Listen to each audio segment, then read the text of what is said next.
नमस्कार दोस्तों, क्या आप जानते हैं कि महिलाओं को होने वाले मासिक धर्म का पुराणों में उल्लेख शामिल है।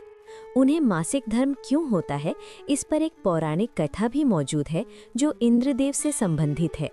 भागवत पुराण में वर्णित एक कथा के अनुसार एक बार बृहस्पति, जो देवताओं के गुरु थे, वे इंद्रदेव से काफी नाराज हो गए। इसके चलते असुरों ने देवलोक पर आक्रमण कर दिया और इंद्र को अपनी गद्दी छोड़कर भागना पड़ा। असुरों से खुद को बचाते हुए वे सृष्टि के रचनाकार भगवान ब्रह्मा के पास पहुंचे और उनसे मदद मांगने लगे। तब ब्रह्मा जी ने उन्हें बताया कि उन्हें एक ब्रह्म ज्ञानी की सेवा करनी चाहिए। यदि वो प्रसन्न हो जाएं, तभी उन्हें उनकी गद्दी वापस प्राप्त होगी। आज्ञानुसार इंद्रदेव एक ब्रह्म ज्ञानी की सेवा में लग गए, लेकिन वे इस बात से अनजान थे कि उस ज्ञानी की माता एक असुर थी, इसलिए उसके मन में असुरों के लिए एक विशेष स्थान था। इंद्रदेव द्वारा अर्पित की गई सारी हवन की सामग्री जो देवताओं को चढ़ाई जाती थी, वह ज्ञानी उसे असुरों को चढ़ा रहा था। इससे उनकी सारी सेवा भंग हो रही थी।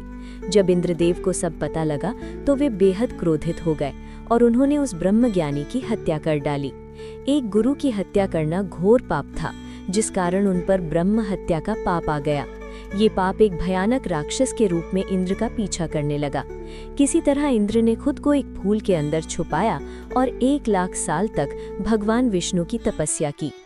तपस्या से प्रसन्न होकर भगवान विष्णु ने इंद्रदेव को बचा तो लिया, लेकिन उनके ऊपर लगे पाप की मुक्ति के लिए एक सुझाव दिया। इसके लिए इंद्र को पेड़, जल, भूमि और स्त्री को अपने पाप का थोड़ा थोड़ा अंश देना था। इंद्र के आग्रह पर सब राजी तो हो गए, लेकिन उन्होंने बदले में इंद्रदेव से उन्हें एक वरदान देने को कहा। सबसे पहले पेड़ ने उस पाप का 1/4 हिस्सा ले लिया, जिसके बदले में इंद्र ने उसे एक वरदान दिया। वरदान के अनुसार पेड़ चाहे तो स्वयं ही अपने आप को जीवित कर सकता है। इसके बाद जल को पाप का हिस्सा देने पर इंद्रदेव ने उसे अन्य वस्तुओं को पवित्र करने की शक्ति प्रदान की।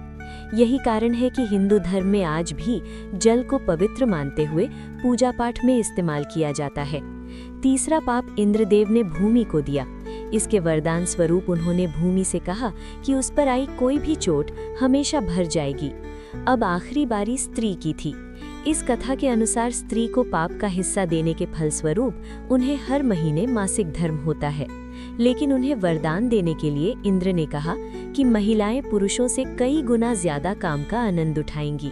इस दौरान भी ब्रह्म हत्या यानी कि अपने गुरु की हत्या का पाप ढो रही होती है, इसलिए उन्हें अपने गुरु तथा भगवान से दूर रहने को कहा जाता है।